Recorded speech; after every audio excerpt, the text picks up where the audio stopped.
trip for 2 days here, and I thought I'd kind of take you with me as to the first picture I'm gonna take here.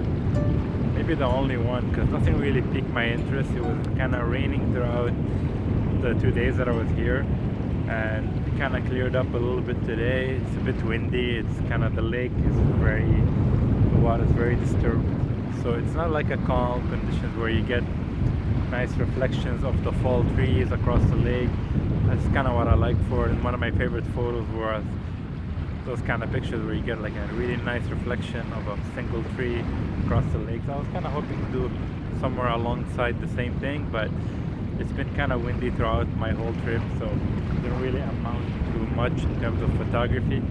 But I do have one thing that kind of piqued my interest. I thought I'd take my camera and try to have some fun with it, experiment on this kind of subject.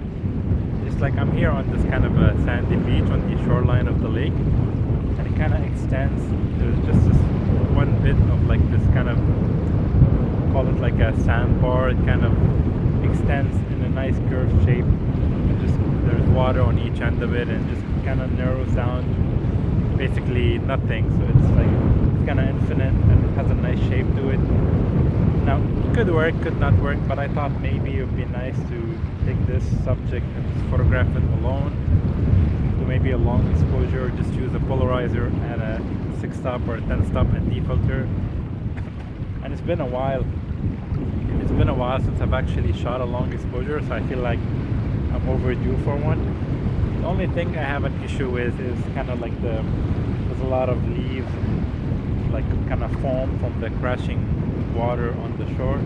So maybe it's gonna not look nice in the photo, maybe it's gonna need a bit of a cleanup in Photoshop, but I'm hoping that I get something out of it. But you know what, this is kind of the fun time of experimentation.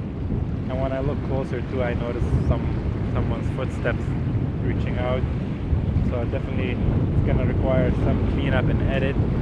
But maybe it will, on camera, it will translate to a nice photo. Maybe it's gonna be, you know, me thinking it's a nice photo and doesn't really materialize. So I think I'm gonna set up my camera, my Sony a7R4 with a 16-35, just frame subject directly. The filters that I'm using right now are Nisi filters, and I quite like using them. They're really easy to work with, and you know, they do the job properly. If you guys wanna interested in getting those filters, I do have a discount code. I'll leave it up on the screen. But I haven't used my done stop in a long time, and I'm looking forward to actually do a long exposure, you know.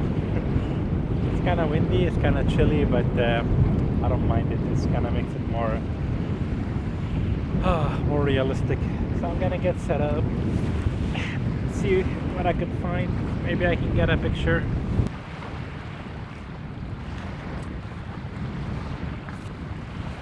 So I got my camera set up, and I'm going for like, I decided to kind of include some of the scenery across. I think the mountain, some of the fall colors, the nice clouds over the mountain.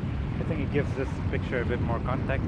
And what's nice about the way the sandbar is kind of shaped, it kind of leads your eye to the mountains. So I decided to include it for this first picture, and you know, we'll see how that looks. I'll perfect it a little bit more my composition, because it gives it more of a context, and see if it works really well. If not, I might just keep it minimal and just focus on the sand itself. Right now I have my adapter here. It's my 82mm adapter, and the way this works is that when you're using an Nisi filters, you kind of, it works really easy. You just kind of put your polarizer first and you just kind of lock it into place. So right now the polarizer is on, and I can just screw this on my lens. Just gonna grab my filter holder here for my 10-stop. And what I like about Nisi filters is that the polarizer is closer to the lens, so it goes on first. So it gives you the chance to have that filter closer to the lens.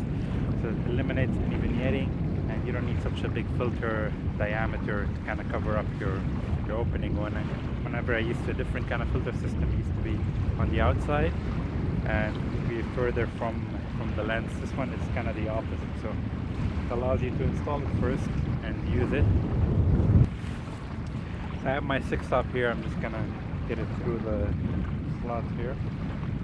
And what I like about this filter system is that, like I said, you have the polarizer closest to the lens, and if you want to add up filters more, like ND filters or rather than these, you can just use the adapter here. And I've already just gonna get that on.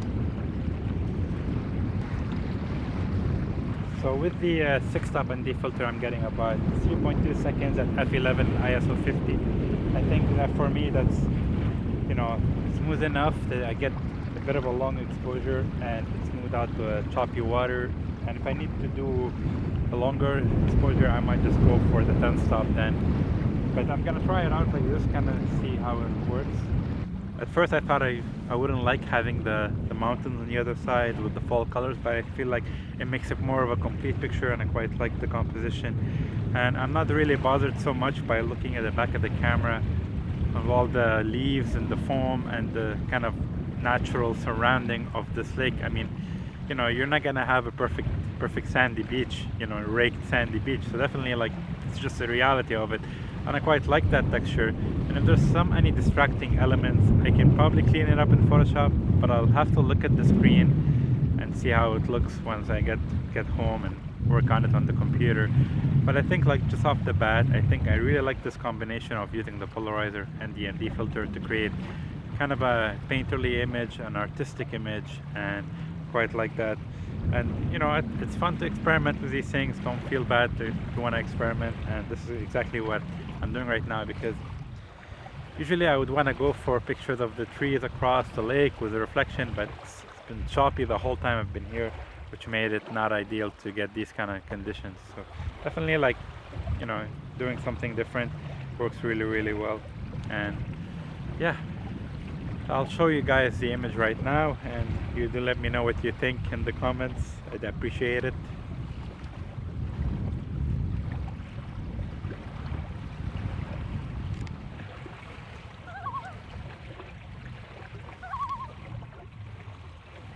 So I hope you guys enjoyed this video. I just wanted to show how I use my filters, what kind of filters I use, and how I can use them to kind of create an interesting image.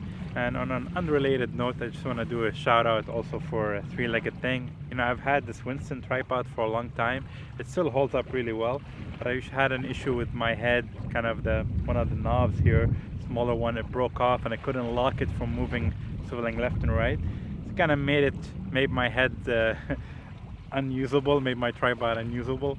So I just reached out to them, and even though it's out of warranty, over the 5-year warranty, they sent me another head for free, because the current one, the new one, doesn't fit this tripod. So definitely I want to do a shout out for them. It's not sponsored or anything.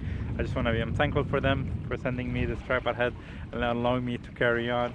So if you guys are looking for a tripod, do check out Three-Legged Thing. I'm a big fan of their tripods for a long time. I think they make really good products, and their customer service is really good.